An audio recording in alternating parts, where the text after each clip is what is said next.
Bismillahirrahmanirrahim. Assalamualaikum warahmatullahi wabarakatuh. Apa kabar mahasiswa semuanya? Mudah-mudahan pada hari ini kita semua dalam keadaan sehat walafiat. Selamat menunaikan ibadah saum Ramadan di hari yang ke-10 atau 11 ya. Mudah-mudahan amal ibadah kita sepanjang bulan Ramadan ini sampai hari ini diterima Allah Subhanahu wa taala. Baik, rekan-rekan sekalian, pada hari ini di pertemuan kelas kita yang ke-10 atau 11, tema kita hari ini adalah tentang teori post-strukturalisme ya. Post-strukturalism in international relations ya. Sebelum kita mulai penjelasan saya pada hari ini, mari sama-sama kita mulai kelas kita ini dengan membaca bismillah, kemudian istighfar ya. Bismillahirrahmanirrahim, astagfirullahaladzim. Kenapa saya mengajak untuk membaca istighfar? Karena teori poststrukturalisme, sebagaimana teori postmodernisme, juga teori postkolonialisme, bahkan mungkin juga teori Marxisme, ini akarnya berada pada filsafat sosiologi ya, atau filsafat Perancis ya. Di luar sana banyak sekali ya rekan-rekan kita mahasiswa ya, para penuntut ilmu yang kemudian terbawa pada filsafat-filsafat barat yang mempengaruhi kepada pemikiran mereka, mempengaruhi kepada akidah mereka ataupun cara berpikir mereka tentang agama, seperti itu ya. Baik, post-strukturalism in international relations ya. Jadi teori post-strukturalisme dalam hubungan internasional. Teori ini aslinya adalah bukan teori dari hubungan internasional ya. Ini teori akarnya adalah dari filsafat sosiologi atau antropologi, seperti itu. Ya, sebagaimana postmodernisme juga nanti kita akan bahas di pertemuan akan datang, postkolonialisme. Ya, ini adalah teori-teori yang berakar pada filsafat Perancis atau filsafat sosiologi, seperti itu. Nah, sebelum kita memahami apa itu poststrukturalisme, ya, maka kita juga harus memahami apa yang dimaksud dengan strukturalisme. Mungkin kalian masih ingat dalam pembahasan tema sebelumnya tentang Marxisme ya oleh Pak Rizal ya. Mungkin juga disinggung tentang apa itu strukturalisme, seperti itu ya. Saya tidak akan mengulas lagi lebih panjang lebar. Mungkin nanti kalau ada pertanyaan-pertanyaan kita bisa coba cari di lain waktu, di lain forum, seperti itu. Nah, strukturalisme sendiri itu sebagai sebuah gerakan intelektual ya, dia muncul pada tahun 1950-an atau 1960-an ya. Structuralism was an intellectual movement in 1950s and 1960s ya. Jadi sebagai sebuah gerakan pemikiran, sebagai sebuah gerakan intelektual ya, dia muncul, dia menjadi diskursus itu sekitar tahun 1950-an 1960-an. Ya, cuma pada masa itu memang muncul sebagai diskursus sosial, sebagai diskursus filsafat sosiologi atau antropologi, bukan diskursus politik internasional. Ya. Nanti kemudian baru pada di era akhir Perang Dingin atau di pasca Perang Dingin awal-awal ya, sejumlah pemikir politik internasional seperti Richard Ashley, dia kemudian mengadopsi pemikiran ini ke dalam hubungan internasional. Ya. Jadi strukturalisme sebagai sebuah gerakan pemikiran, sebagai diskursus itu muncul tahun 1950-1960-an. Structuralist believes in universal truth ya. Jadi orang-orang strukturalis itu, orang-orang yang menggandrungi strukturalisme itu ya, sebagaimana kaum positivisme, mereka meyakini bahwa yang namanya kebenaran itu bersifat universal. They believe in universal truth ya. They emphasize logical and scientific nature of its results. Jadi mereka sangat menekankan pada aspek logik dan saintifik ya sebagai hasilnya. Jadi metodologi saintifik ya, metodologi logikal itu menjadi satu hal yang keharusan keniscayaan bagi kaum strukturalis, bagaimana kaum positivis seperti itu. Nah, karena itulah kemudian kaum strukturalis ini juga disebut dikategorikan sebagai bagian daripada kelompok positivisme. Post-structuralism emerged in France during 1960s as a movement critiquing structuralism. Nah, gerakan post-strukturalisme sendiri muncul di Prancis itu tahun 1960-an untuk mengkritik teori strukturalisme. Jadi istilah post ya, sebagaimana saya pernah jelaskan pada pertemuan yang lalu pada tema postmodernisme, istilah post ini digunakan dalam ranah diskursus filsafat ya yang artinya maknanya kira-kira adalah kritik gitu. Jadi kalau ada strukturalisme, post strukturalisme, maka strukturalisme kritik strukturalisme. Ada postmodernisme, maka kritik modernisme. Ada post kolonialisme, kritik kolonialisme. Ada post islamisme, kritik islamisme, dan seterusnya. Jadi penggunaan istilah post ya dalam kajian akademik ya intelektual ya mengartikan adalah artinya adalah kritik seperti itu ya. Theory is not separate from reality, nor reality is separate ya. Jadi keyakinan kaum poststrukturalis ya bahwa yang namanya teori itu tidak terpisah dari realitas gitu. Masih saling terkait gitu. Begitupun juga realitas itu tidak terpisah daripada teori. Sementara orang-orang strukturalis, bagaimana orang-orang positivis meyakini yang namanya teori itu tidak ada hubungannya dengan realitas. Antara subjek dengan objek tidak terkait. Nah, gitu kira-kira. Ya, jadi antara objek dengan subjek tidak terkait. Kalau misalnya objeknya itu adalah realitas, maka teori adalah subjek.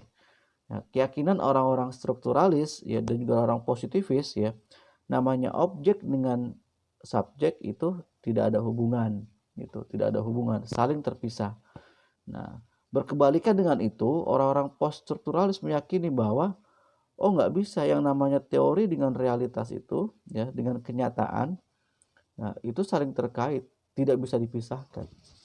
Antara subjek dengan objek itu ada keterkaitan. Ini sudah saya bahas pada pertemuan yang lalu. Saya kasih contoh tentang Newton yang menemukan teori gravitasi, ya kan? Masih ingat ya tentang peristiwa apel jatuh, kemudian muncullah pikiran-pikiran dari seorang Newton tentang gravitasi, gitu. Orang-orang positivis meyakini ya meskipun teori gravitasi itu keluar dari pikiran dari kepalanya seorang Newton, ya tetap Newton tuh nggak punya kepentingan terhadap teori yang dia bikin. Teori tetap bersifat universal. Dimanapun yang namanya benda jatuh itu adalah terjadi di mana-mana. Selalu dari atas ke bawah. Hanya kebetulan kemudian teorinya, rumusnya itu ditemukan oleh Newton. Itu keyakinan orang positif, gitu, orang positivis atau orang strukturalis. Nah, sementara orang-orang post positif atau post strukturalis ya, yakini antara teori dengan realitas itu nggak bisa dipisahkan, ada keterkaitan, gitu.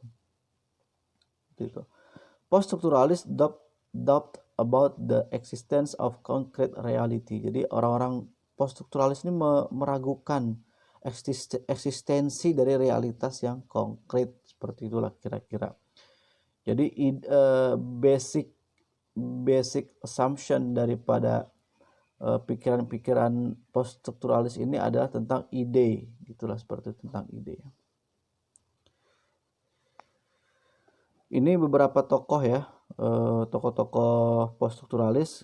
Kita lihat ada Michel Foucault, Jacques Derrida, Roland Barthes, Jean Baudrillard ya. Mereka juga adalah tokoh-tokoh postmodernisme. Nah, ini tokoh-tokoh asli, pemikir asli dari poststrukturalisme dan postmodernisme. Nah, sementara yang bawahnya itu Richard Ashley, kemudian David Campbell, James Dardarian, ini adalah tokoh-tokoh politik internasional yang membawa pemikiran atau teori poststrukturalisme dari filsafat sosial ke dalam hubungan internasional seperti itu. Oke, berikutnya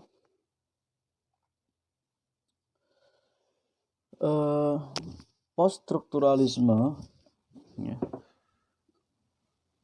dia sangat menekankan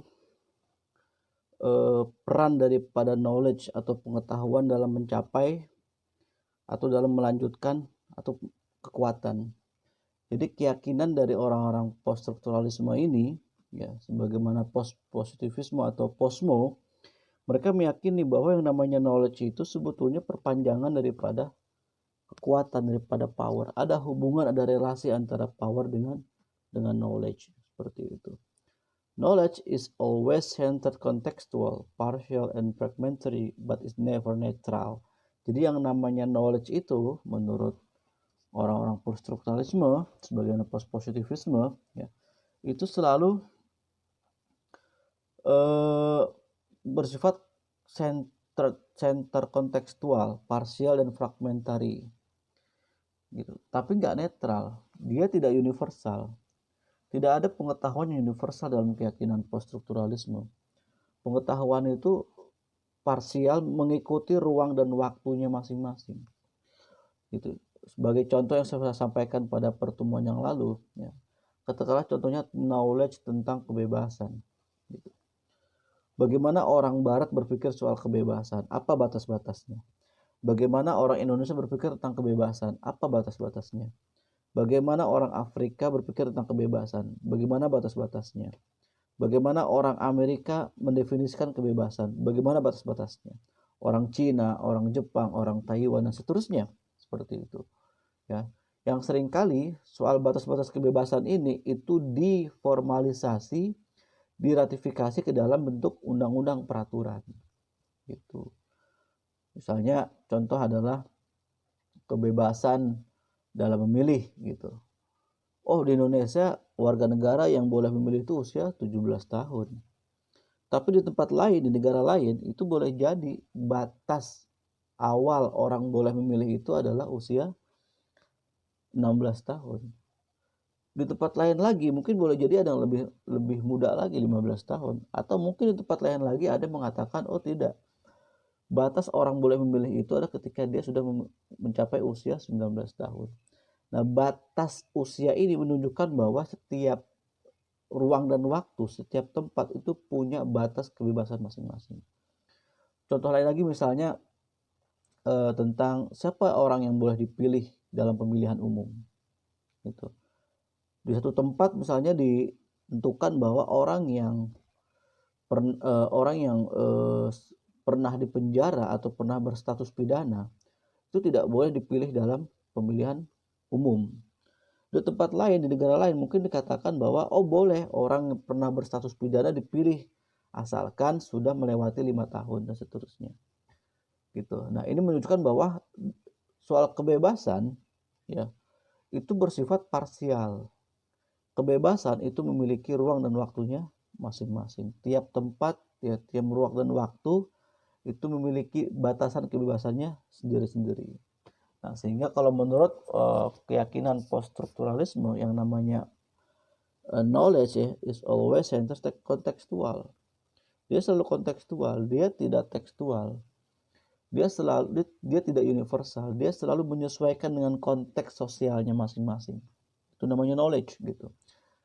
Bahkan dalam antropologi, pemikir antropologi mengatakan yang namanya knowledge itu adalah produk pikiran, produk budaya.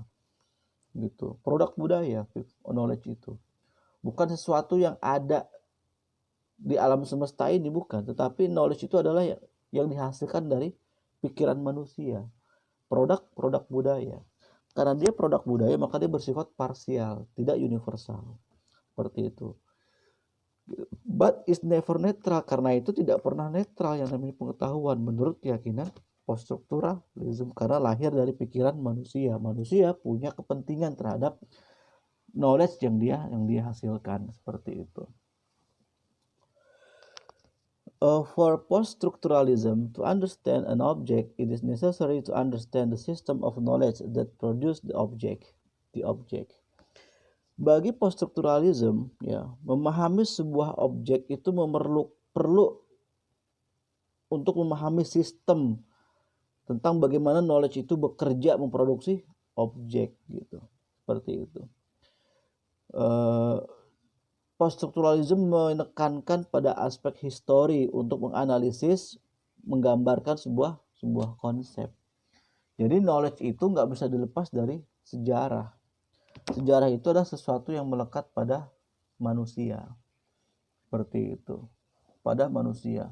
Apakah pada makhluk lain itu memiliki sejarah? Gitu. Apakah alam semesta itu memiliki sejarah? Nah, gitu. Ya, sejumlah pemikir membedakan antara genealogi atau kronologi dengan sejarah. Bahwa awan, contoh misalnya awan itu kan punya proses, punya tahapan, ya kan?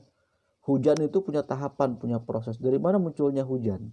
Hujan turun dari awan. Bagaimana terbentuknya awan? Awan dari penguapan uap air di laut karena ada panas matahari dan seterusnya.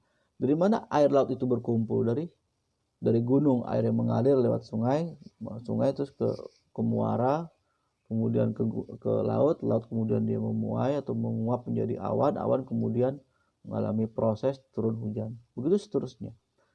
Nah, bagi pemikir sosial, tahapan ini bukan sejarah, tetapi ada kronologi. Tetapi bagi manusia punya sejarah, gitu. Lahir, tumbuh, kembang, dewasa, kemudian mati. Dia punya, ketika tumbuh, kembang, dewasa, dia punya cerita tentang apa, dia namanya siapa, dia hidup di mana, bekerja sebagai apa, dulu manusia seperti apa ekonominya, kemudian berkembang ekonominya, teknologinya dan seterusnya. Ada peperangan, ada perdamaian gitu kan dan seterusnya. Ada jumlah populasi bertambah dan seterusnya. Manusia punya sejarah gitu. Nah, karena manusia punya sejarah, maka yang namanya pengetahuan itu untuk keyakinan poststrukturalisme itu nggak bisa dilepaskan daripada sejarah manusia. Gitu. Jadi knowledge itu sendiri, pengetahuan sendiri produk daripada sejarah manusia, produk pikiran. Gitu. Post-structuralism emphasize history to analyze. Jadi menekankan pada aspek histori untuk menganalisis the descriptive concept, gambaran sebuah konsep. Seperti itu. Social structures never remain same, neither culturally agreed by all. Jadi struktur sosial itu nggak pernah sama di satu tempat dengan tempat yang lain, gitu. Selalu berbeda. Meskipun yang namanya manusia sama-sama dia punya mata dua, dia punya pikiran, dia punya panca indera yang sama, gitu kan? Dia punya kecenderungan biologis yang sama dan seterusnya. Tetapi social structure, gitu, struktur sosial itu tiap tempat itu berbeda, gitu. Namanya sama-sama manusia. Orang tinggal di Indonesia, orang tinggal di Malaysia, orang tinggal di Indochina, tinggal di Asia, tinggal di Afrika. Itu semua manusia, gitu. Nama makhluknya manusia, tetapi manusia-manusia ini hidup di geografis yang berbeda-beda, ya. Ada geografis hutan, geografis mungkin persawahan, perkebunan, geografis gurun, geografis dan seterusnya, pantai dan seterusnya, gitu. Hidup di geografis yang berbeda-beda maka menciptakan kebudayaan yang berbeda-beda, gitu. Menciptakan struktur sosial yang berbeda-beda. Secara kultural berbeda, tidak pernah sama, gitu. Tidak pernah disepakati oleh semua bahwa ada persamaan secara kultural, tidak beda. Maka itu ada namanya kebudayaan manusia prasejarah, ada kebudayaan manusia sejarah, ada kebudayaan manusia zaman klasik, zaman modern, ada kebudayaan Cina kuno, Cina modern, ada kebudayaan India kuno, India modern, ada kebudayaan Barat, kebudayaan Romawi dan seterusnya. Itu menunjukkan bahwa bukan hanya dari satu tempat ke tempat yang lain bahwa ada struktur social structure yang berbeda, tapi dari period ke period, dari zaman ke zaman yang namanya social structure itu adalah berbeda, tidak mungkin sama, gitu. Perbedaan ini menunjukkan bahwa ada knowledge yang berbeda, bahwa knowledge itu bersifat parsial, tidak universal. Dia dipengaruhi oleh ruang dan waktu. Seperti itu. Discourse contain all traditions, norms, values, text, symbols, words, expressions where hierarchical power relations are found. Jadi yang nama diskursus itu ya dalam dalam forum diskusi e-learning pekan yang lalu ada yang bertanya soal apa itu diskursus gitu. Masih ada yang bertanya apa itu narasi gitu kan. Diskursus itu adalah narasi. Narasi itu adalah diskursus gitu. Kita juga bisa memahami diskursus itu adalah pembicaraan publik gitu. Pembicaraan publik. COVID ya, penyakit corona kalau cuma dibicarakan oleh saya dan Anda berdua itu belum jadi diskursus. Karena setelah kita berdua berbicara, selesai sudah titik di dalam berbicara soal corona. Tapi ketika satu kampung berbicara soal corona, satu desa, satu negara bicara soal corona, satu dunia bicara soal corona. Ada yang bicara corona dari aspek penyakitnya, kesehatan. Ada dari aspek biologisnya soal virusnya. Ada bicara corona dari aspek ekonominya, aspek politiknya, dampaknya. Ada aspek sosial dampak dan seterusnya. Semua orang sedunia bicara soal corona. Bukan cuma satu kampung. Dan itu terjadi selama terus menerus ya, berlangsung dalam jangka waktu yang cukup panjang gitu, menjadi pembicaraan publik. Nah, pembicaraan publik tentang isu itulah sebagai diskursus gitu, narasi. Maka kita bisa memahami yang namanya diskursus itu adalah pembicaraan publik gitu, concern publik gitu. Narasi adalah cerita seperti itu. Kalau baru bicara berdua saja itu belum jadi diskursus. Jadi diskursus ya dalam ranah filsafat ini dipahami berisi tentang all traditions, norms, values, text, simbol dan seterusnya yang menjadi pembicaraan publik seperti itu.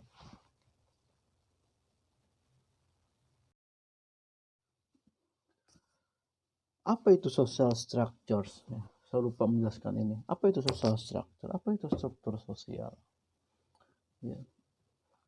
Strukturalisme, struktur, akar katanya struktur, social structure. Ada struktur sosial. Apa itu social structure? Apa itu struktur? Apa yang dimaksud dengan struktur dalam pemikiran strukturalisme? Ya. Struktur dalam pemikiran strukturalisme ini bisa dipahami dalam dua pengertian. Yang pertama adalah struktur bisa dipahami dalam pengertian material dan struktur bisa dipahami dalam pengertian imaterial. Jadi struktur yang dimaksud dalam strukturalisme adalah struktur material dan struktur imaterial.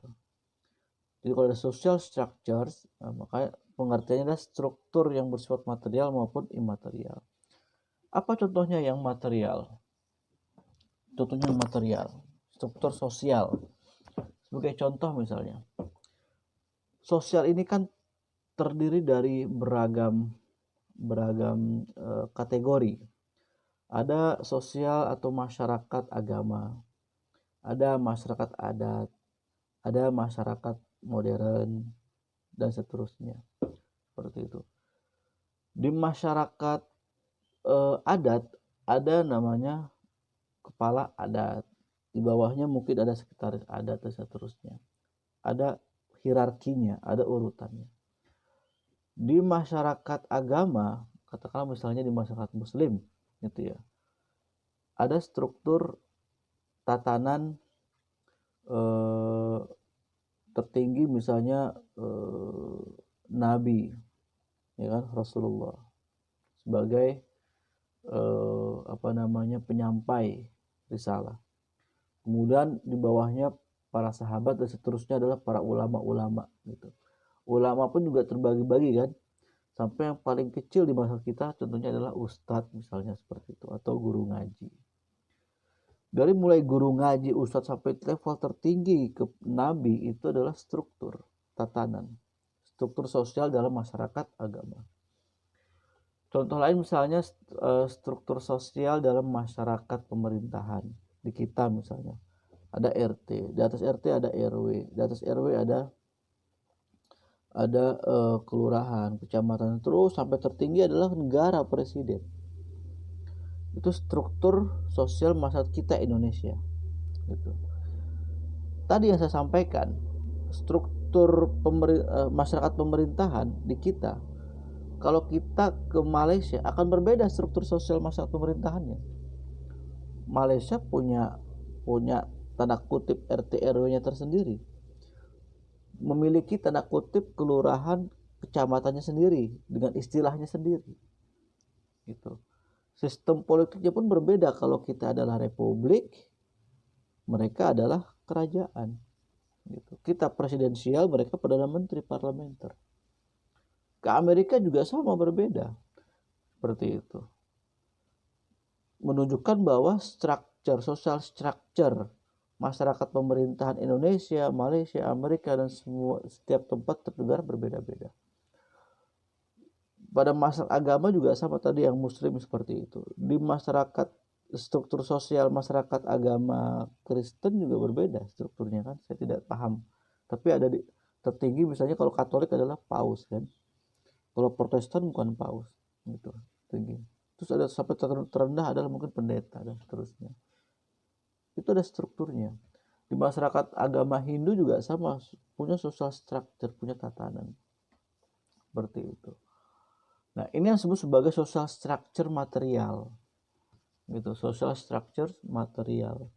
Jadi tatanan sosial, struktur sosial atau hierarki sosial yang bersifat material. Material itu bisa dilihat gitu, bisa dirasakan gitu. Nah, yang kedua adalah structures dalam pengertian imaterial. Nah, structure dalam pengertian imaterial ini ya adalah ide atau pengetahuan. Sebagai contoh misalnya begini. Ya, contoh ini saya hanya mengutip dari referensi saja. Contoh struktur dalam pengertian imaterial adalah ide atau pengetahuan. Benda yang namanya benda berkaki 4 fungsinya untuk tempat duduk. Seperti itu. Di Indonesia kita menyebutnya sebagai bangku atau kursi. Tapi kalau kita ke Amerika, mereka nggak mengenal bangku atau kursi. Ketika kita menggambarkan sebuah benda berkaki 4 fungsinya tempat duduk, mereka akan mengatakan chair. Seperti itu. Begitupun ketika kita pergi ke Cina, orang Cina nggak paham itu chair, nggak tahu itu bangku. Tapi ketika kita tunjukkan bendanya, ya sebuah benda berkaki 4, ya kemudian dia fungsinya tempat duduk, dia akan mengatakan dalam bahasa Mandarin, oh ini adalah, saya nggak tahu namanya gitu kira-kira. Bendanya sama, tetapi kemudian ide pengetahuan tentang benda itu berbeda-beda. Begitu pun kita bawa benda itu ke Jepang, bawa benda itu ke Rusia, bawa benda itu ke Afrika, benda yang sama akan dimaknai pengetahuan yang berbeda oleh tiap tempat. Itu namanya social structure. Gitu. Contoh pertama. Contoh kedua misalnya social structure yang bersifat imaterial, ide. Ya, ide. Kalau tadi contoh yang pertama itu structure yang sifatnya itu hierarki, jadi horizontal. Tapi ada structure yang bersifat hierarki, tatanan susunan. Misal contoh begini, hujan, pengetahuan tentang hujan. Kita tanya sama anak kecil, ya katakanlah dia baru TK, apa itu hujan? Dia hanya tahu hujan itu turun dari langit, gitu. Tentang bagaimana proses hujan itu terjadi dia nggak paham. Bahkan kita jelaskan pun secara ilmiah dia juga nggak akan paham. Yang dia tahu hujan itu turun dari langit, gitu. Bahkan mungkin dalam pikiran anak-anak kecil, karena dia suka nonton film kartun, dia suka nonton film-film yang animasi, mungkin juga sebagian besar akan berpikiran, oh ketika hujan turun dari langit, di atas langit itu ada apa? Apakah ada misalnya ada laut, ataukah misalnya ada dewa, atau misalnya ada apa gitu kan? Itu pikiran anak kecil. Ketika anak itu kemudian naik tingkat pendidikannya, dia masuk ke sekolah SD, katakan di kelas berapa, kelas 5, kelas 6 sudah belajar IPA, ya. Terus sudah mulai belajar, oh ternyata hujan itu adalah ada proses. Nah, gitu. Dari gunung ke mana? Dari gunung kemudian ke mengalir airnya ke laut, laut kemudian memuai atau menguap gitu kan. Menggumpal menjadi awan, awan mengalami proses dan turun menjadi hujan. Oh. Pikiran awal ketika dia di masa TK itu bahwa hujan itu ada dewa di atas langit, ada air di atas langit, itu hilang. Digantikan dengan pikiran yang agak ilmiah. Kemudian anak kelas 5, 6 SD ini masuk ke SMP, ke SMA. Dia belajar IPA lebih dalam lagi. Gitu. Dia memahami, oh, bahkan hujan itu bukan proses alamiah, dia bisa diciptakan oleh manusia, bisa dibuat oleh manusia, hujan buatan. Dijelaskan bagaimana prosesnya, penggaraman dan seterusnya. Dari SMA dia masuk ke perkuliahan. Si anak ini kemudian masuk ke jurusan, misalnya jurusan MIPA. Dia akan mempelajari tentang fenomena hujan lebih dalam lagi. Oh, di dalam awan yang dimana awan itu menurunkan hujan, di dalamnya itu awan cumulonimbus misalnya. Di sana ada setiap hujan selalu ada petir, ada geledek, ada proses listrik di dalam awan itu dan seterusnya. Lebih dalam lagi. Nah, ini menunjukkan bahwa ada struktur pemikiran, ya, struktur pengetahuan dalam manusia, gitu, yang berjenjang, nah, gitu, yang berjenjang. Nah, ini yang disebut sebagai struktur dalam pengertian imaterial, dia pengetahuan, ide, gitu, yang berjenjang. Ini dua contoh tentang struktur dipahami sebagai sebagai ide atau pemikiran, baik yang bersifat hierarki horizontal tadi, ya kan, ataupun yang bersifat hierarki atau berjenjang, bersusun seperti itu. Itu adalah contoh struktur. Nah, dalam social structure itu kedua-duanya ada, gitu. Baik struktur dalam pengertian yang material tadi, ya, ada di masyarakat agama, di masyarakat adat, di masyarakat pemerintahan, ada struktur tatanannya, maupun struktur bersifat imaterial, bahwa setiap tatanan tadi itu punya pengetahuan, itu punya budaya, gitu, yang dihasilkan, yang dianut, yang dilakukan, gitu. Masyarakat adat Betawi, masyarakat adat Bali, masyarakat adat Dayak, masyarakat adat Sunda, masyarakat adat Jawa. Mereka punya tatanan sosialnya. Pun mereka juga punya pikiran kebudayaannya masing-masing. Tatanan sosial yang material dengan pikiran kebudayaan yang imaterial, itulah social structure. Itulah social structure. Gitu. Nah, social structure ini yang setiap tempat, tiap geografis, tiap ruang dan waktu berbeda. Gitu. Kombinasi integrasi dari dua model struktur ini, itulah kebudayaan. Jadi kebudayaan itu adalah terdiri dari social structure material dan imaterial. Makanya ada kebudayaan Cina, India, ada kebudayaan Indonesia, ada Nusantara, kebudayaan Melayu, kebudayaan Arab dan seterusnya. Kebudayaan Indonesia, ya, Nusantara, itu terdiri dari social structure material dan social structure immaterial. Social structure materialnya tadi ada tatanan-tatanan kerajaan-kerajaan tadi. Kerajaan-kerajaan punya susunan kerajaannya. Social structure immaterialnya dia punya pengetahuan. Nah, gitu. Punya kebiasaan, punya adat, gitu, punya pemikiran, gitu. Baik, saya lewatkan beberapa slide ya. Karena slide-slide ini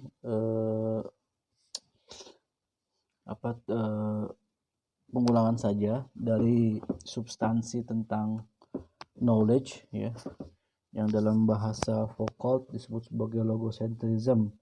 Ya, dia membedakan antara knowledge dengan logic, ya. Seperti itu. Ya, knowledge dengan logic. Jadi yang menurut dia knowledge tidak universal. Ya, dia merupakan logika saja dari orang-orang barat, orang Eropa yang kemudian diuniversalisasi. yang sebetulnya itu bukan knowledge melainkan logic menurut Foucault ya. Seperti itu. Ini kita lewatkan saja. Nanti jika di antara kalian ada yang tertarik untuk bertanya soal bagian-bagian ini, silahkan nanti kita buat forumnya. Nah, saya ingin langsung ke ini dia tentang ini saya membuat ilustrasi lah gitu kira-kira perbedaan positivisme dengan post positivisme seperti itu. Kalau dalam ilmu HI, dalam ilmu hubungan internasional, pada bagian positivisme ini di situ ada teori realisme, di situ ada teori liberalisme gitu. Bahkan secara metodologi, Marxisme juga masuk ke dalam positivisme, meskipun ya Marxisme itu memiliki karakter kritik ya, sehingga oleh sebagian pakar Marxisme itu disebut sebagai bagian dari rumpun critical theory. Tetapi metodologinya dia metodologi positivisme seperti itu. Jadi di bagian positivisme ini itu ada realisme, liberalisme, dan Marxisme pun juga sama dengan konstruktivisme gitu ya, yang menggunakan unsur sejarah dalam penelusurannya seperti itu. Nah, sementara di bagian positivisme sebelah kanan ya itu ada postmodernisme, poststrukturalisme, ada postkolonialisme kayak gitu. Nah, tiga hal yang paling mendasar, paling prinsipal ya membedakan antara positivisme dengan postpositivisme itu adalah tiga hal. Pertama adalah universalisme, free values, dan objektivisme. Ini sudah pernah saya sampaikan pada video atau pertemuan yang lalu ya. Saya sedikit ulas lagi ya. Universalisme, jadi dia bagi orang positif, bagi orang realis, bagi orang liberalis, bagi orang-orang Marxis ya, mereka meyakini yang bahwa yang namanya pengetahuan itu, teori itu, ide itu bersifat universal gitu. Contohnya tadi yang buah apel ya, buah apel jatuh kemudian oleh Newton menemukan teori gravitasi dari peristiwa apel jatuh dari pohon itu. Nah, dia bersifat universal. Mengapa universal? Karena tidak ada relasi antara subjek dengan objek yang disebut sebagai objektivism. Tidak ada relasi antara subjek dengan objek. Newton nggak punya kepentingan mengeluarkan teori tentang gravitasi. Apa kepentingan dia? Dia hanya mengungkap bahwa dari peristiwa apel jatuh itu, yaitu ada hukum alam yang disebut sebagai gravitasi. Nah, Newton sendiri nggak punya kepentingan, gitu, nggak punya kepentingan terhadap teori tersebut, kayak gitu. Nah, hukum alam tentang gravitasi, ya meskipun keluar teori itu dari pikirannya Newton, tetapi pada dasarnya hukum alam ini ya dia inherent, melekat di alam semesta. Peristiwa benda jatuh itu kan bukan cuma pada apel, tapi pada benda-benda yang lain. Yang namanya jatuh itu dari atas selalu ke bawah karena ada gravitasi, daya tarik dari bumi terhadap benda di atasnya sehingga jatuh ke bawah gitu. Seperti itu. Nah, ini yang disebut sebagai universal. Jadi tidak ada hubungan antara subjek si Newton yang menggunakan teori itu dengan objek ya, dengan teori dengan peristiwanya, dengan realitasnya seperti itu. Karena nggak ada hubungannya, maka yang namanya teori atau pengetahuan itu bersifat universal. Karena universal, maka dia bebas nilai, tidak ada kepentingan, gitu, netral, gitulah kira-kira. Itu keyakinan dari positivisme. Nah, tiga prinsipals ini yang kemudian dibantah oleh post-positivisme gitu, baik oleh postmod, oleh post-truth ataupun oleh postkolonialisme. Bagi orang-orang post-positivisme, mereka mengatakan bahwa dalam ilmu alam ya, dalam sains ya, ilmu alam, oke, begitu, bahwa yang namanya teori itu, yang namanya pengetahuan itu bersifat universal. Mereka bisa menerima, orang-orang post positif bisa menerima dalam hukum alam, dalam ilmu alam gitu, atau dalam ilmu IPA gitulah kira-kira ya. Oke, yang namanya teori itu pengetahuan itu universal, gravitasi itu universal gitu. Newton menemukan teori gravitasi. Nanti kalau ada orang lain lagi menemukan misalnya buah jambu jatuh dari pohon ke bawah, buah apa lagi, buah pepaya jatuh dari pohon ke bawah gitu. Semua akan mengatakan itu teori gravitasi, itu universal. Pada ilmu alam, oke, itu universal. Tetapi pada dunia sosial, ya social world ya, pada dunia manusia, menurut orang post positivisme, universalisme, objektivisme, dan free values ini nggak bisa berlaku. Kenapa? Karena manusia, meskipun dia adalah bagian dari alam semesta, tapi manusia itu punya kekhususan. Dia punya sejarah yang tidak dimiliki oleh benda-benda lain, oleh makhluk-makhluk lain. Gitu. Yang saya pernah sampaikan pada kalian ya, manusia itu dulu ya dia tinggal di goa gitu ceritanya kan, tinggal di goa. Bahkan ada situs-situs peninggalan manusia bikin rumah di gunung-gunung batu, di pahat gitu. Tapi hari ini manusia bikin bikin rumah, bahkan bikin gedung bertingkat seperti itu. Dulu manusia membuat pakaian dari kulit gitu. Sekarang pakaian manusia itu bukan dari kulit, bahan sintetis bisa diproduksi. Dulu orang membajak sawah itu menggunakan ternak, ya, menggunakan binatang. Hari ini orang membajak sawah menggunakan teknologi, menggunakan mesin. Dulu manusia bertransaksi itu dengan cara tukar menukar, barter. Kemudian ditemukan mata uang sebagai alat tukar. Hari ini orang bertransaksi dengan angka, ya kan? Dengan angka, virtual money, ada Bitcoin seperti itu dan seterusnya. Nah, manusia punya sejarah itu, punya perkembangan itu, gitu, kan? Nah, sementara pada makhluk yang lain, pada alam semesta, pada benda-benda lain tidak ada. Yang namanya kambing dari dulu zaman Nabi Adam sampai hari ini kambing makan makan rumput. Apakah kemudian kambing dulu makan rumput, hari ini dia makan makanan yang lebih mewah? Tidak. Dari dulu yang namanya binatang itu tidak berpakaian. Gitu. Dari zaman Nabi Adam, bahkan sebelum Nabi Adam menciptakan, yang namanya binatang itu tidak berpakaian. Sampai hari ini semua binatang tidak berpakaian. Yang namanya burung, dia terbang, dia membuat sarang di pohon, ya. Dia membuat sarang di dinding-dinding seperti walet gitu. Dulu. Hari ini namanya burung tetap membuat sarang di pohon. Dulu burung membuat sarang dari ranting-ranting. Hari ini yang namanya burung juga membuat sarang dari ranting. Nah, ini kita bisa melihat perbedaan pada makhluk manusia dan makhluk selain manusia. Pada makhluk manusia, dia mengalami yang namanya dinamika, perkembangan pertumbuhan. Maka ada dalam sejarah manusia itu namanya kebudayaan, peradaban. Tetapi pada dunia selain manusia, pada alam, ya pada tumbuhan, pada binatang, dia statis gitu. Kehidupannya statis. Dulu dan sekarang sama, makannya apa, tinggalnya di mana, rumahnya bagaimana gitu. Maka itu dalam dunia selain manusia, dalam dunia alam, tidak ada namanya kebudayaan, tidak ada namanya peradaban. Nah, orang post positif berpikir seperti itu gitu. Boleh orang positif mengatakan knowledge itu universal, teori universal untuk dunia dunia alam, untuk ilmu alam. Tetapi untuk dunia manusia, the social world, itu nggak berlaku.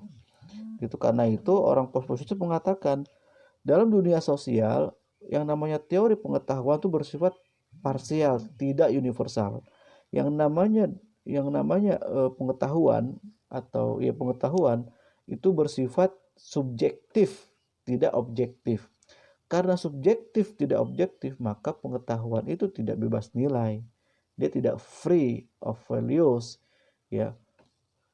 Eh, ada kepentingan dari subjek terhadap objek kayak gitu, seperti itu. Itu perbedaan antara positivisme dengan post positivisme. Sekaligus ya kritik ini yang menjadi pertemuan irisan antara postmodernisme, poststrukturalisme maupun postkolonialisme gitu. Ketiga aliran atau teori ini sama-sama mengkritik positivisme pada tiga hal tadi, ya, universalisme, objektivisme, dan free values. Seperti itu. Baik, mudah-mudahan sedikit penjelasan tadi tentang poststrukturalisme dan strukturalisme itu bisa menjadi pengantar bagi kalian untuk bisa memahami apa itu teori poststrukturalisme dan strukturalisme. Memang secara mendasar yang saya sampaikan tadi itu yaitu banyak irisan sama dengan postmodernisme ya pada pertemuan yang lalu seperti itu. Nah, sekarang bagaimana menerapkan teori ini ke dalam hubungan internasional? Ya, bagaimana menerapkan ide pemikiran tentang knowledge tadi itu ke dalam hubungan internasional. Bagaimana menerapkan pikiran-pikiran Foucault tadi itu ya, ke dalam hubungan internasional. Itu.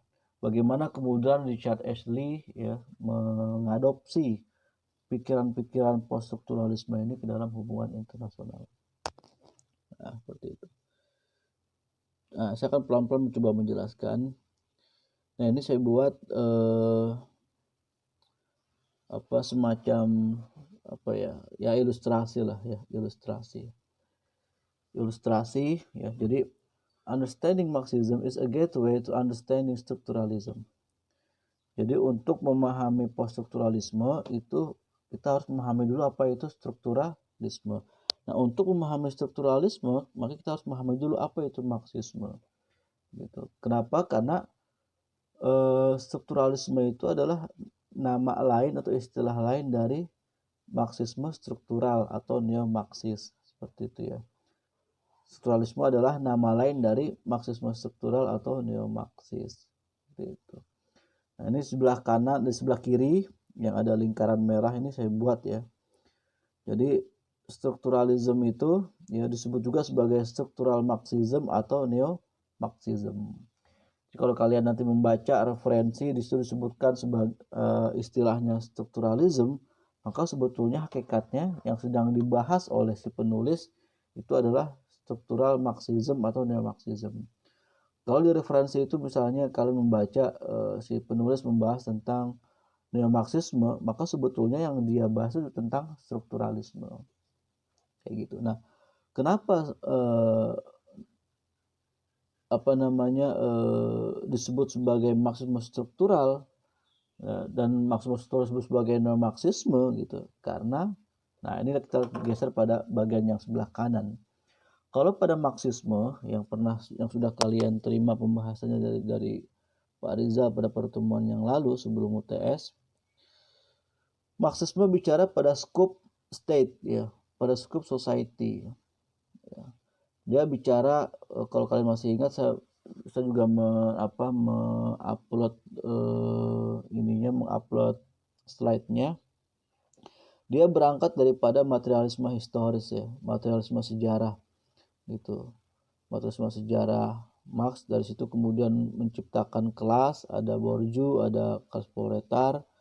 Kemudian dari situ juga memunculkan alienasi, sehingga alienasi ini kalau ingin kemudian orang keluar dari alienasi, maka satu-satunya cara menurut Marx adalah melalui revolusi. Gitu. Nah, impian Marx adalah negara tanpa kelas. Nah, Marx ini bicara pada scope state gitu, pada scope society masyarakat di Jerman tahun 1800-an ya, agak lupa. Seperti itu. Nah, cara berpikir Marx ini kemudian dikembangkan oleh para pengikutnya ya, kira-kira di era-era perang dingin lah ya. Dikembangkan, dibawa ya oleh para pengikutnya untuk dalam memahami fenomena hubungan internasional, dalam memahami politik internasional. Nah, para penganut Marx yang membawa metodologi cara berpikir Marx ke dalam politik internasional ini yang kemudian disebut oleh para pakar, oleh para sarjana sebagai neo-Marxis. Kenapa? Karena skupnya bergeser. Kalau Marx bicara pada skup state, maka neo-Marxis bicara pada skup global, ya, interstate, pada skup dunia. Kalau Marx, ya Marxism, dia bicara pada society, Bourdieu proletar, maka neo-Marxis itu bicara pada kelas yang terbentuk di level internasional. Bourdieu-nya adalah negara dunia pertama, negara maju, negara kapitalis, gitulah kira-kira. Proletarnya adalah negara negara miskin atau negara dunia ketiga gitu. Borjunya ada developed state, developed country, tetapi dan kemudian proletarnya adalah developing state atau developing country gitu. Jadi orang-orang penganut Marx membawa cara berpikir Marx ini ke dalam skop internasional, skop global gitu. Nah, kalau kemudian pada Marxisme ya dia melihat tatanan sosial yang terbentuk akibat kapitalisme, maka orang-orang neo-Marxis ini melihat ada tatanan yang terbentuk pada level global, struktural gitu. Ada negara dunia pertama, negara dunia ketiga. Kok nggak ada dunia kedua? Tidak ada, langsung pertama langsung ketiga gitu. Kalau dulu kita ingat ya tentang feodalisme itu ada 3 kelas. Ya, dalam masyarakat feodalisme di era kolonialisme, masyarakat feodal ya di era kolonial, itu ada 3 kelas. Kelas pertama adalah kelas Eropa. Kelas kedua adalah kelas pedagang. Ya, Cina, Arab. Kelas ketiga adalah pribumi. Jadi Asia Afrika ini ditempatkan oleh para kolonial itu sebagai kelas ketiga, padahal mereka pemilik tanah. Nah, sementara orang-orang kolonial yang menjajah itu menempatkan dirinya pada kelas pertama, gitu. Nah, cara cara pandang seperti ini, ya paradigma seperti ini, meskipun kolonialisme sudah berakhir, sudah selesai, ini dibentuk gitu oleh sistem global yang terbentuk pasca perang dunia kedua.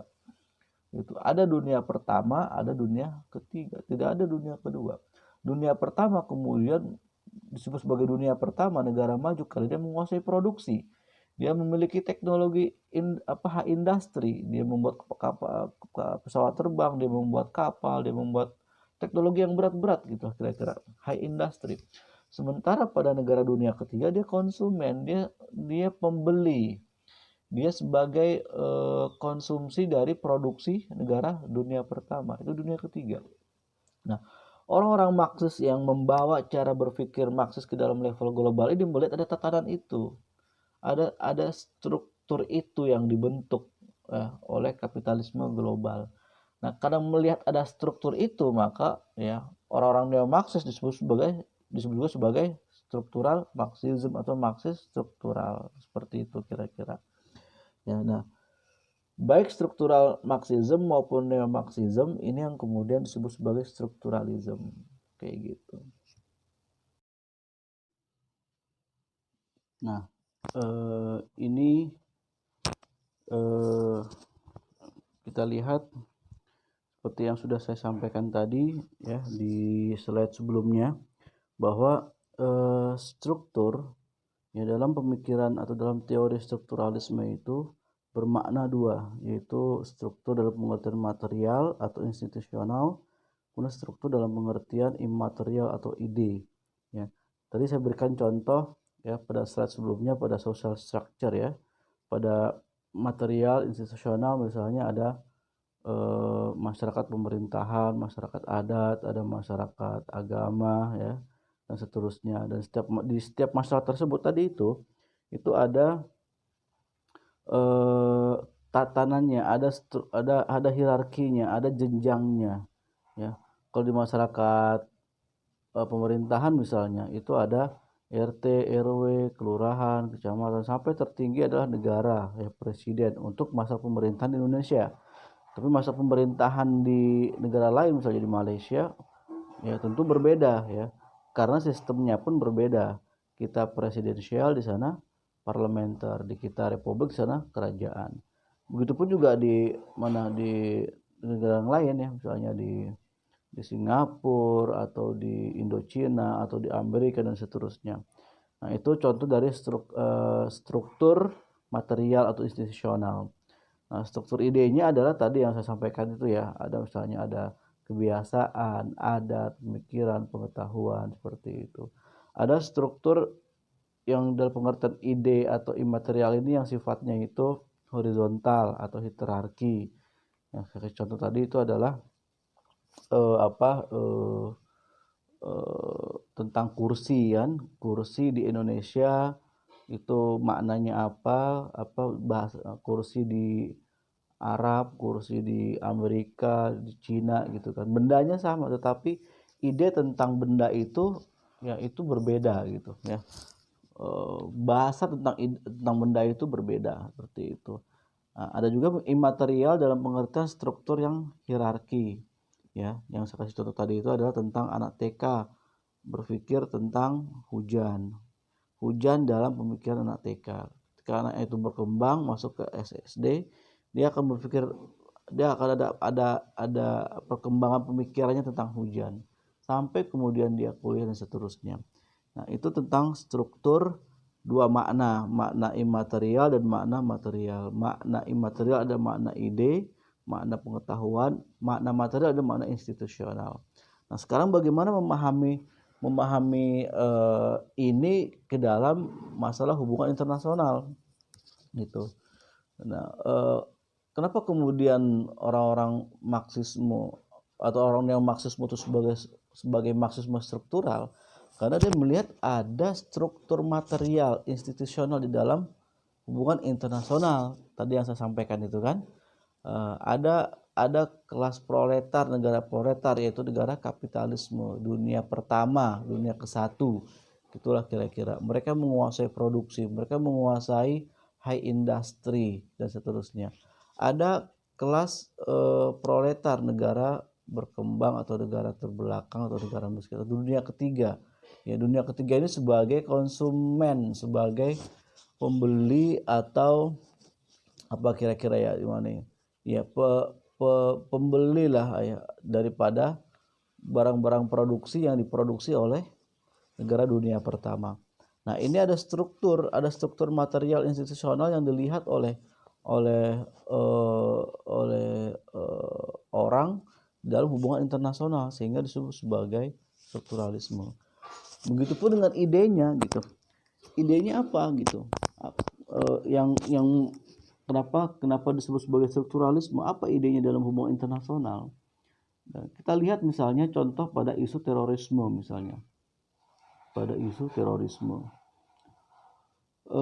Apa sebetulnya terorisme itu? Apa yang kita pahami tentang terorisme gitu? Kenapa kemudian sekarang setiap orang ketika kita buka googling, definisi pertama terorisme atau asosiasi terorisme itu pada dunia Islam, kepada gerakan Islam, kepada orang-orang Islam gitu. Nah, ada pengetahuan tentang terorisme yang didefinisikan oleh dunia pertama, kemudian diratifikasi ke dalam undang-undang, ke dalam norms. PBB punya definisi tentang terorisme. Kemudian definisi terorisme itu dipaksakan tanda kutip kepada negara-negara seluruh dunia. Sehingga semua negara ya, ketika bicara terorisme selalu asosiasinya kepada gerakan Islam atau kepada kelompok Islam seperti itu. Jadi ada ide ada struktur ide. Contoh lain misalnya adalah tentang tentang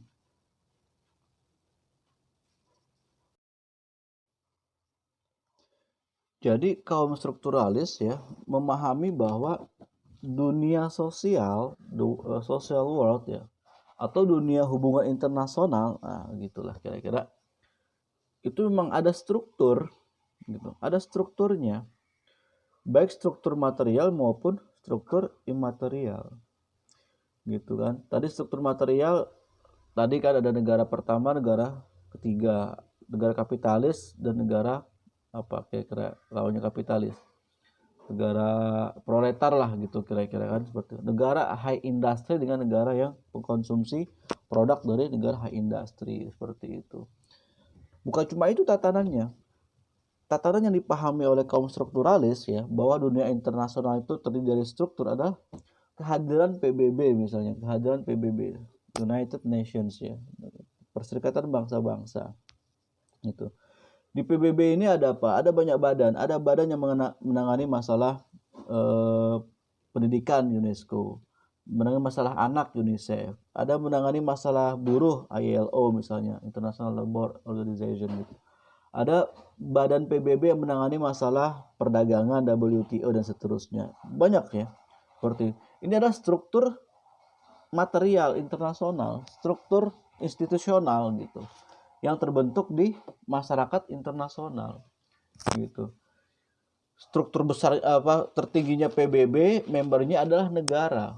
Setiap keputusan, resolusi, ya, aturan atau norms, norma-norma yang dikeluarkan oleh PBB, ya, mau di bidang pendidikan, di bidang politik keamanan, di bidang perdagangan dan seterusnya, yang dikeluarkan oleh PBB dalam bentuk resolusi, dalam bentuk keputusan, itu harus diratifikasi oleh negara anggota.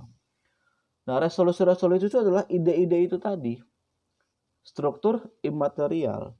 Jadi badannya, organisasinya adalah struktur material, keputusan-keputusannya, norma-normanya, aturan-aturan yang dikeluarkan oleh PBB kemudian diratifikasi oleh setiap negara anggota itu adalah idenya, struktur imaterial. Inilah strukturalisme yang dipahami oleh kelompok strukturalisme, seperti itu. Karena itu orang-orang neo-Marxis disebut sebagai orang-orang strukturalis, yang melihat ada struktur material dan imaterial, ada struktur institusional dan struktur ide di dalam hubungan internasional, di dalam masyarakat internasional, kayak gitu. Dan ini saya memberikan gambar peta, ya, saya ambil saja dari internet. Ya, ada yang warna biru tua di situ kan. Ya, keterangannya di situ adalah kapitalis kan. Semakin warnanya pudar, yang menjadi abu-abu, itu tingkat kapitalisme semakin rendah gitulah kira-kira. Gitu. Jadi yang semakin kuat warna birunya itu kapitalismenya tinggi. Amerika Utara kan gitu.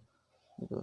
Pak, kok itu di selatan ekuator ada Australia, katanya negara-negara utara negara-negara makmur, negara-negara selatan negara-negara makmur, tapi itu ada Australia di bawah ekuator, kapitalisme tinggi, Pak. Kok kenapa nggak termasuk negara utara?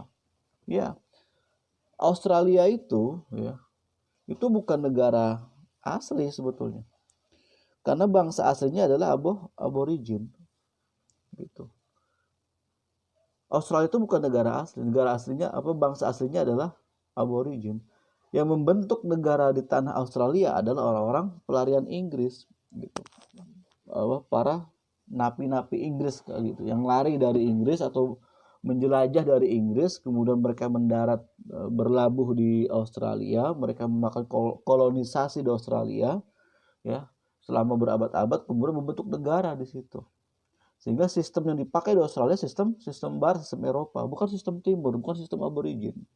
Kayak gitulah kira-kira, seperti itu. Sehingga meskipun posisi geografis itu di bawah ekuator, tapi negara-negara ini, Australia itu masuk dalam negara-negara dunia pertama atau utara gitu. Kita mendengar ada namanya kerjasama utara-utara, North-North Cooperation. Ada kemudian menandingi organisasi North-North Cooperation, ya dibentuklah organisasi South-South Cooperation, kerjasama selatan-selatan, ya, yang merupakan tindak lanjut atau kelanjutan daripada gerakan non-blok, ya, di era perang dingin, ya, seperti itu gitu. Nah, kalau North Cooperation ini adalah kumpulan negara-negara maju, maka South Cooperation adalah kumpulan negara-negara berkembang, ya, negara-negara berkembang gitu, seperti itu. Ini menunjukkan bahwa ada struktur, ya, ada struktur dalam di masyarakat internasional. By understanding structuralism, it will be easy to understand the meaning of post-structuralism in IR. Jadi dengan memahami strukturalisme, maka itu akan memudahkan kita dalam memahami pengertian makna daripada post-strukturalisme di dalam hubungan internasional. Gitu. Ya, ini yang yang dimaksud dengan strukturalisme. Mudah-mudahan ini bisa dipahami oleh kalian semua. Kemudian berikutnya, nah ini dia institutional ratification, ya. Different institutions produce discourse like schools, universities, labs, news agencies, and media, etc. Jadi lembaga-lembaga ini memproduksi diskursus. Ini saya mengutip dari pemikirannya Foucault, ya. Kalau kalian perhatikan tadi di slide sebelumnya, ya, ini coba saya back ke belakang, ya. Nah ini dia. Foucault mengatakan bahwa yang namanya discourse itu tidak bisa dicegah, tidak bisa dibatasi. Pembicaraan publik itu nggak bisa dibatasi, gitu. Kenapa? Karena knowledge itu, ya, narasi itu nggak bisa dibatasi. Itu pemikiran Foucault ya. Yang bisa membatasi diskurs pembicaraan publik itu hanya tiga hal. Pertama adalah tabu atau tabu, kemudian madness atau kegilaan, yang terakhir itu adalah institutional ratification. Ya, di sini saya buat warna merah ya sebagai penekanan, ini saya ambil ya, untuk memahami strukturalisme di level hubungan internasional kayak gitu. Apa itu institutional ratification? Nah, ini kita ke depan ya, kembali ke depan. Institutional ratification ya. Ini ada contoh yang paling sederhana dibuat oleh Foucault ya. Kita tahu ya bahwa yang namanya bumi itu mengelilingi matahari. Dulu di masa abad pertengahan ya, di masa Renaissance awal, kita tahu dan kita sering pernah mendapat kisahnya, ceritanya bagaimana perdebatan orang-orang pada saat itu tentang apakah yang mengitari itu bumi mengitari matahari atau matahari mengitari bumi. Dari perdebatan itu muncullah kemudian yang namanya heliosentris atau geosentris kan. Sampai kemudian ya singkat cerita dunia akademik, dunia riset, dunia ilmiah ya menetapkan bahwa yang betul adalah heliosentris, bukan geosentris. Matahari sebagai pusat tata surya, bukan bumi sebagai pusat tata surya. Nah, karena matahari sebagai pusat tata surya, maka yang benar adalah bumi mengelilingi matahari. Nah, menurut Foucault, kenapa kemudian pengetahuan tentang bumi mengelilingi matahari, heliosentris ini menjadi sebuah kebenaran? Karena diratifikasi oleh institusi, gitu. Ya, diratifikasi oleh institusi, dibenarkan gitu, dibenarkan oleh lembaga. Seandainya saat itu yang lembaga yang membenarkan sebaliknya bahwa matahari yang mengelilingi bumi, maka hari ini kita akan memahami bumi dikelilingi oleh matahari, gitu. Jadi menurut Foucault ya, yang namanya knowledge itu itu diratifikasi oleh institusi. Itulah kira-kira gitu. Dia ngasih contoh kan, sun revolves around earth ya. Sampai institusi kemudian tidak meratifikasi atau meratifikasi statement tersebut seperti itu. Jadi pengetahuan itu sangat lekat dengan institusi gitu. Kita akan menganggap bahwa kebenaran itu kalau mendapat legitimasi dari institusi, dari lembaga. Kalau nggak ada lembaga yang membenarkan pengetahuan itu atau kebenaran itu, kita akan mendapatkan kebenaran tersebut gitu. Atau dengan bahasa lain istilahnya hoax gitu kan. The hoax gitu. Nah, ini juga terjadi pada hubungan internasional. Tadi yang saya sampaikan gitu. Contoh paling gampang adalah terorisme gitu.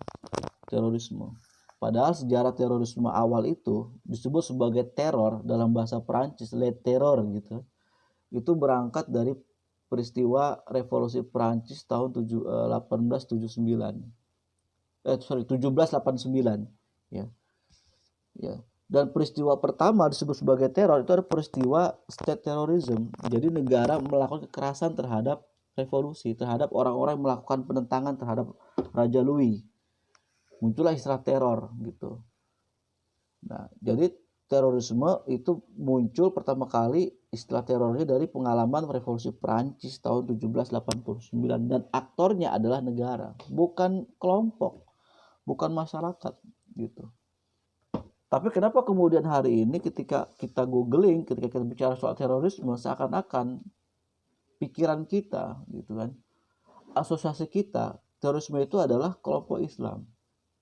Coba kan googling di internet, tulis terorisme, semua akan bicara soal Islamic radicalism, Islamic group gitu.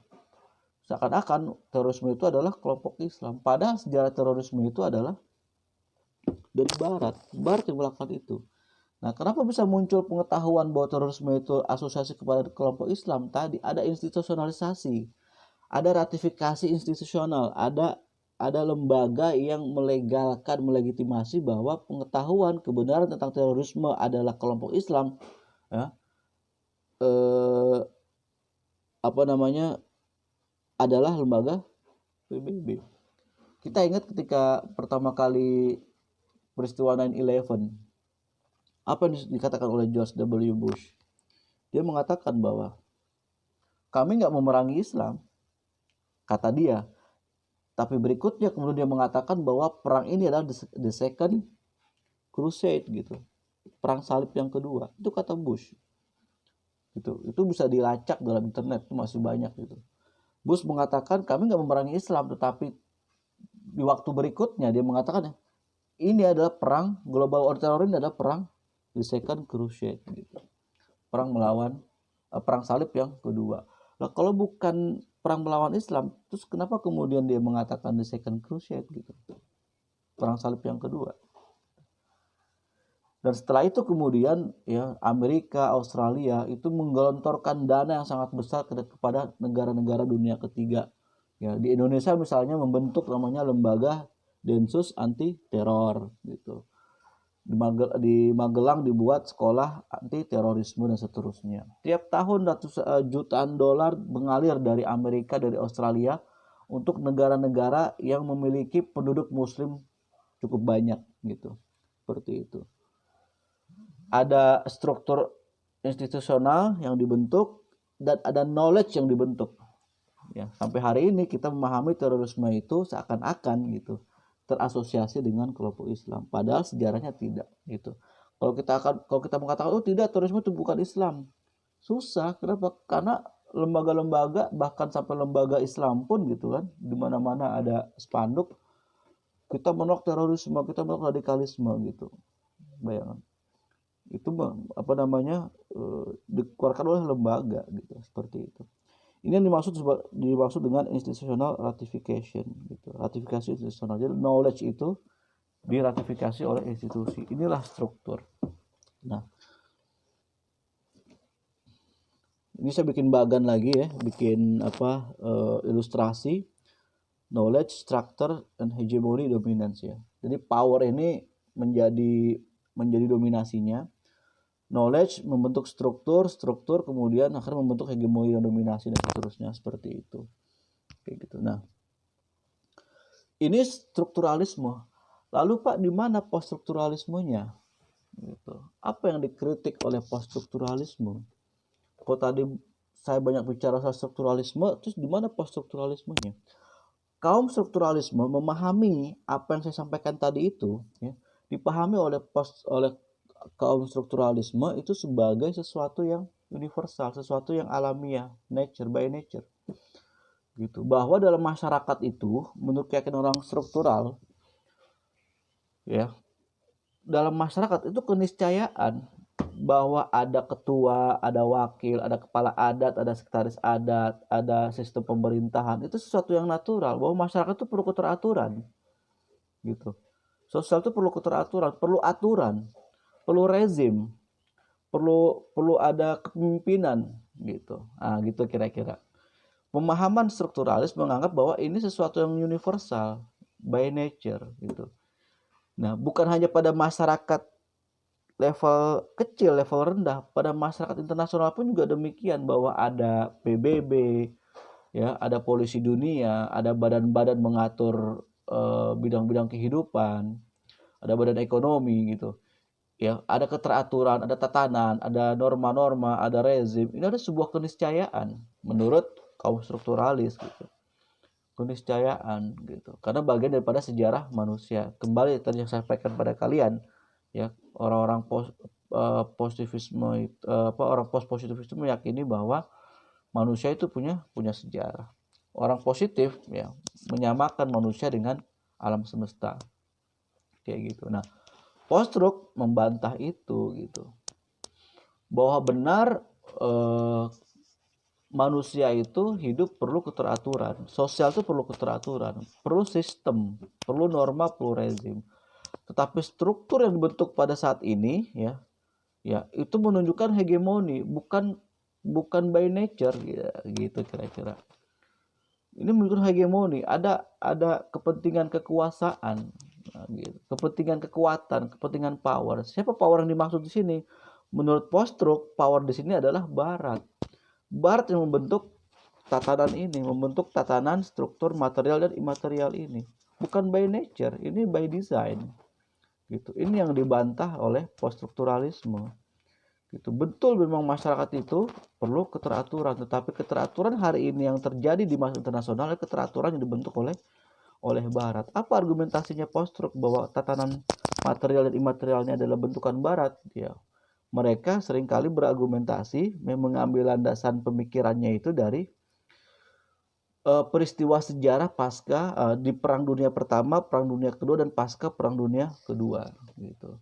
Kalau kalian pelajari soal Marshall Plan, ya kan, awal mula kemudian Versailles Treaty gitu kan. Jadi tatanan dunia hari ini akarnya adalah pada Versailles Treaty dan Marshall Plan gitu. Nah, apakah kemudian Treaty dan Marshall Plan itu adalah sesuatu yang by nature? Menurut post-strukturalisme tidak. Ya, itu by design gitu. Jadi tatanan ini menciptakan hegemoni, dominasi. Dari siapa? Dari yang punya power. Power itu siapa? The Western. Siapa the Western itu? Europe and US. Nah, gitulah kira-kira. Argumentasi kedua bagi orang post-stroke adalah lihat saja siapa yang kemudian mendominasi atau menguasai rezim di PBB. Siapa five power di PBB itu? Gitu kan? Amerika, Rusia, Inggris, hanya satu dari Asia, Cina gitu. Selebihnya kan dari Barat. Siapa yang penyumbang terbesar dana untuk PBB? Amerika gitu. Siapa penyumbang terbesar dana untuk Bank Dunia dan IMF? Ya Amerika. Sekian persen ya. Saya lupa angkanya sekitar 20-an persen lah. Selebihnya kan dari berbagai negara seperti itu. Ini menunjukkan bahwa ini bukan by nature, tapi struktur ini adalah struktur yang diciptakan by design. Gitu. Untuk kepentingan hegemoni dominasi Barat. Itulah kira-kira sederhananya seperti itu. Mudah-mudahan bisa dipahami. Ya, sudah sampai pada slide terakhir. Ya, mudah-mudahan yang saya sampaikan ini bisa dipahami oleh kalian semua. Kalau ada pertanyaan silahkan disampaikan di forum. Nanti saya posting video ini ke forum e-learning. Saya cek ternyata sudah 1 jam ya saya merekamnya. Gitu ya. Ya, itu padahal sudah dilewati beberapa slide ya, seperti itu. Ya, kita tutup dengan baca doa kafaratul majlis. Subhanakallahumma wabihamdika asyhadu an la ilaha illa anta astaghfiruka wa atubu ilaik. Assalamualaikum warahmatullahi wabarakatuh.